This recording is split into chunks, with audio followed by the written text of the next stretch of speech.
Okay, thanks everyone. Mark Chen here with Skanska. We are a developer and general contractor in the Seattle area. And so, Beth just gave a great presentation on how to set up, your specifications for embodied carbon success. So really, for me on the general contractor side and for all the general contractors out there, the question is, we have an architect, a spec writer, a structural engineer, whoever it might be, producing specs. How do we then take those specs and get it over the goal line and make sure that we actually deliver true embodied carbon reduction? So step one, evaluation of our spec language. And here's where Shana, I'll actually let you kind of speak to this because, again, between Beth and Shana, we've been working with a lot of our design teams on creating good specification language around embodied carbon. And I will get to why that is so important for us on the contractor side during procurement. But yeah, Shana, feel free to take it away with some of the examples that you've shown here. Yeah, so this is a project that Mark and I have been working on, and it's concrete. So I know we talk about concrete sort of a lot, but it is a product that we are sort of constantly trying to bring down the footprint of. And so as Beth mentioned, there's sort of this aspect of defining what that PCR is. I'll note here that actually, sort of after I sent these screenshots to Mark about doing them, I realized that probably I should have gotten a little bit more specific about the PCR, right? There have been multiple PCRs for concrete. There's a second one now. So it would be good to be more specific about sort of who's published that and what version of the PCR. But this sort of sets you up for, this is, how I want you to be presenting your GWP information to me. And I think the other thing to note about this is that we're saying 90%, and for a lot of times on sort of structural materials where you may be having the sourcing coming from sort of multiple areas, it's important to be able to have some portion of it not be EPD if they need to get it from a special supplier that may not have EPDs. And then that gets to the defining the baseline sort of portion here. So in this particular project, this one is using CLF baselines. So it's going through and defining what those sort of benchmarks are for each of the different sort of concrete strengths. So that's important to be sort of upfront about what that baseline that you have. And so for concrete, oftentimes it is the NRMCA, but on this particular project, it's the CLF baseline, and being specific about what date goes with that baseline, because obviously there are sometimes many different versions. And then you get to sort of the part where you're saying, okay, these are what the reductions need to be. And so there's a sort of a lot of math that's sort of in the specifications that sort of talks about exactly how you sort of go through and figure out what those reductions are. But at the end of the day, you say, okay, I want you to calculate the reduction. And then the choices are, depending upon what the delivery method of it is whether or not you're saying you shall provide me this, or, this is a sort of a to be decided thing. And so if you have a project where basically you've made some assumptions in your LCA and you need to get those reductions within that material, then where this sort of red box is, you would say, and I want the concrete must provide a 20% reduction, or some whatever you've sort of decided that to be. Or it possibly could be add alternate sort of situation where you say, tell me how much it would cost to do 20%, 40%, 50%, or something like that. But on this particular project, it's a situation where there isn't sort of a exactly hard line, and it's a owner, contractor, sort of architect, all working together to sort of figure out where it needs to be. And so in this one, it's basically saying, give us your EPDs. We're going to make choices based on that, but we're not going to tell you exactly sort of where that line is. And so depending upon what the delivery method is, it can really sort of change what that language is going to be. And Mark's going to talk about sort of the next steps of, once you have that spec, how do you actually implement it? Yeah, thanks, Shana. And I've boxed in red kind of probably one of the most important pieces of spec language that we can have, at least on the general contractor side.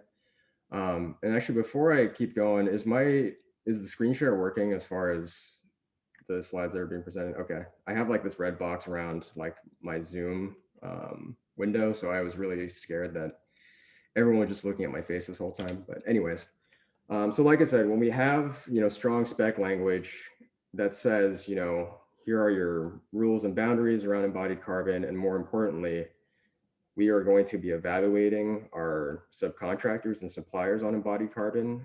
That's where we can take that and leverage it within our procurement requests for pricing or proposals when we're going out to the market to bid projects.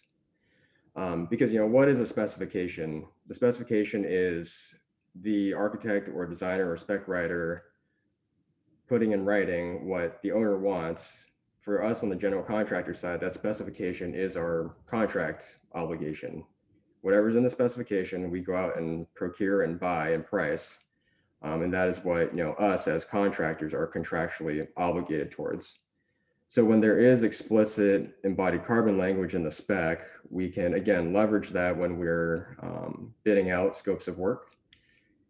And we can send the message to the market, to all of our subs and suppliers that, we're going to evaluate you when you bid this project on costs, schedule, safety, backlog, everything else we normally evaluate our bidders on, and also embodied carbon. And so I think there's also a bigger kind of market impact that has, because it makes all these suppliers and subcontractors go, okay, wow, I need to start at least understanding what this is all about, and really try to get a grasp around it, because it is going to be something that, Skanska is going to use when deciding whether, we're going to award certain scopes to certain subcontractors. And so with that, kind of the third step is leveling. Once we've included strong RFP language out to the market and we receive bids back, we want to level bids for embodied carbon basically the exact same way we would for cost, right? So for anyone, this is a concrete example, but for anyone who's maybe estimated concrete or seeing how concrete estimating works, usually we'll ask for representative mix designs for all these different applications that you're looking at. So, walls, PT deck, slab on grade, whatever it might be. And we'll take our total, yardage takeoff times the unit cost of that specific mix. And we'll run the analysis on, who's coming in low on cost. Well, in the same vein, we can approach it in that same fashion with embodied carbon. So one thing I want to make sure everyone doesn't take for granted is that we have 3 big concrete suppliers in the state of Washington, all of whom have EPDs for 99% of their mix designs. And that is like a true blessing, because that's not the case in many other regions. And I think this exercise I'm about to show you, the way we're able to level carbon in our bid process the same way that we can level costs, is only possible because we have a robust data set of EPDs from our concrete suppliers locally. So this will be kind of a demonstration of why we keep harping on EPDs, because having all this data allows us to make these decisions. And so in this form, we simply just have to ask for, what's your representative mix ID for whatever application we're looking at? Does it have an EPD? And then one thing we've also added on top of that, because we have suppliers in the area that are forward thinking and understand what's going on with all this embodied carbon stuff. On the far right there, in the last 2 columns, you can see we've asked for voluntary alternates, where we're saying, okay, give us your representative mix for your base bid. And then if you have a lower carbon mix, give us that too. And then tell us also what the cost impact will be. Because really, when we're leveling bids with the base bid, that's more or less business as usual.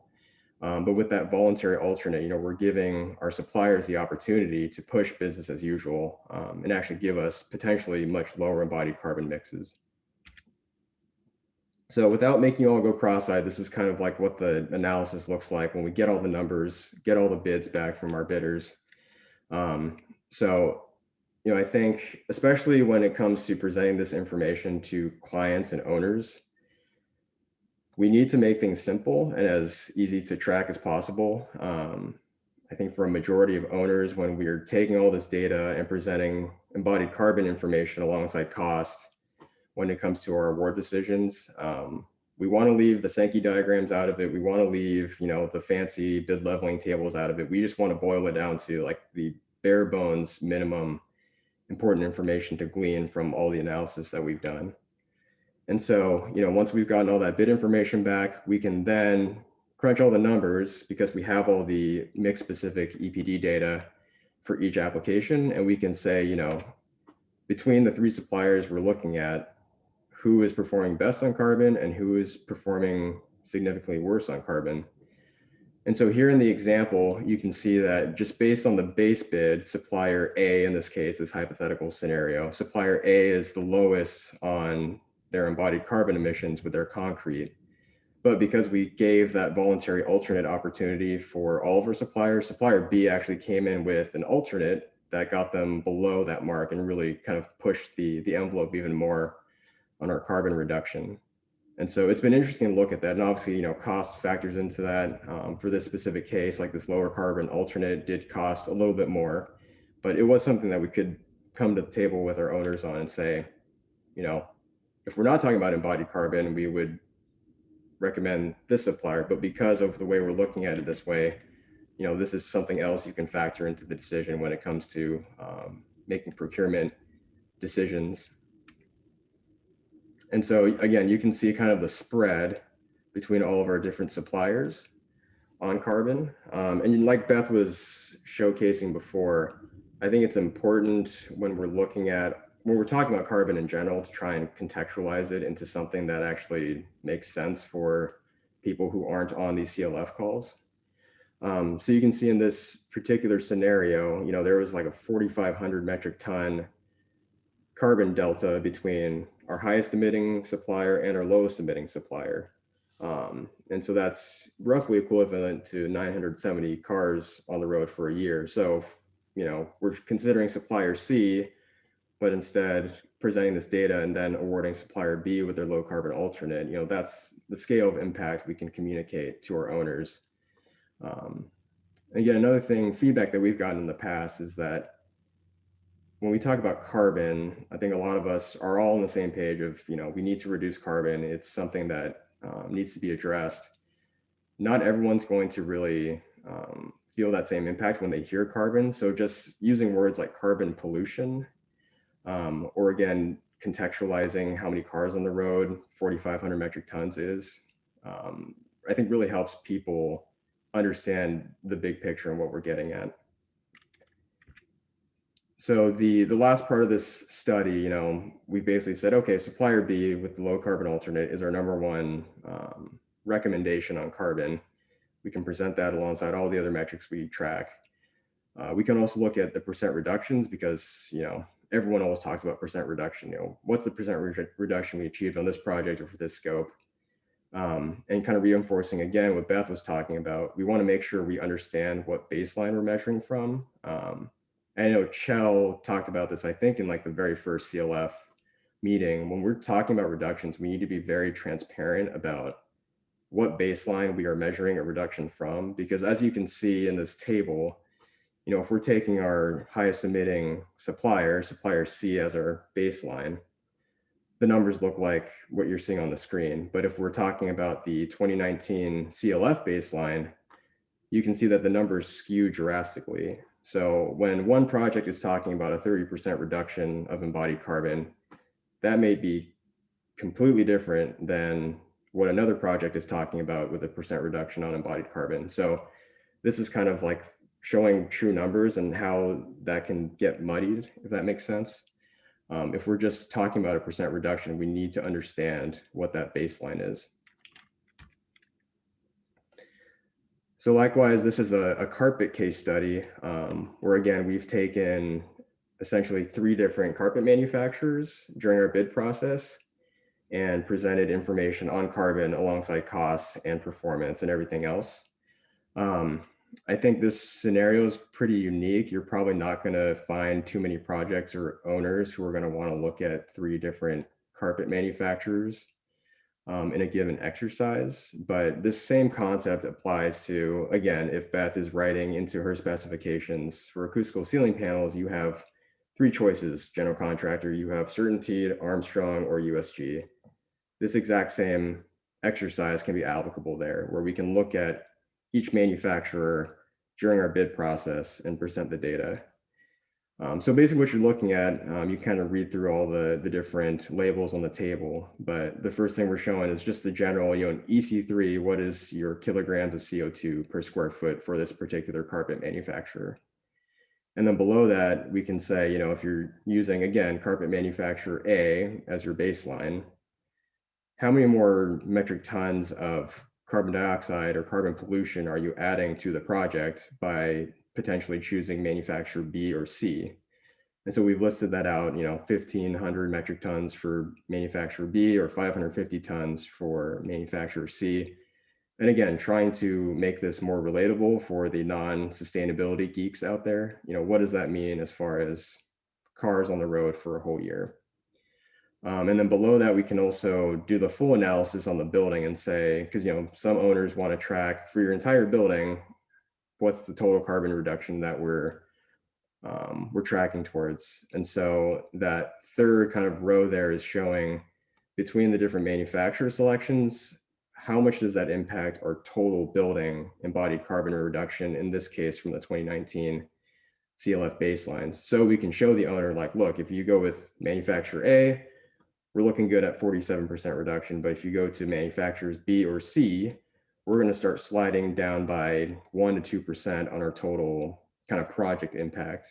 So that also, again, kind of gives it more context into how does this impact the building as a whole, not just the carpet scope or the flooring scope.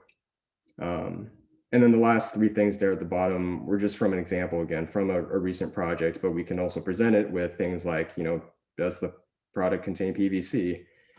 So again, that can tie in carbon, healthy materials, red list. And we also included some information on moisture mitigation. So it all lives kind of in this one centralized table. And again, when we present this to the owner, this is the format we've used to communicate kind of the decisions that need to be made. Because again, owners have a million things on their plate. I'm sure all of you have a million things on your plate. It can be really overwhelming to throw a big Sankey diagram or a large Excel spreadsheet at someone and say, you know, we need a decision made based on this information. So here we're really trying to just boil it down to something that's easy to digest, and something that makes it easy for you know, our owners to comprehend and be able to make a decision on.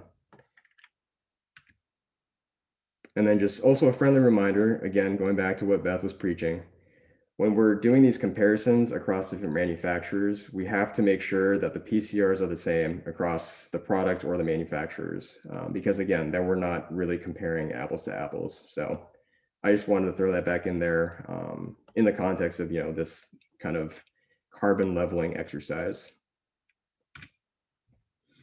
And that was everything I had. I have my contact information and Beth's contact information there, but with that, we will open it up to questions.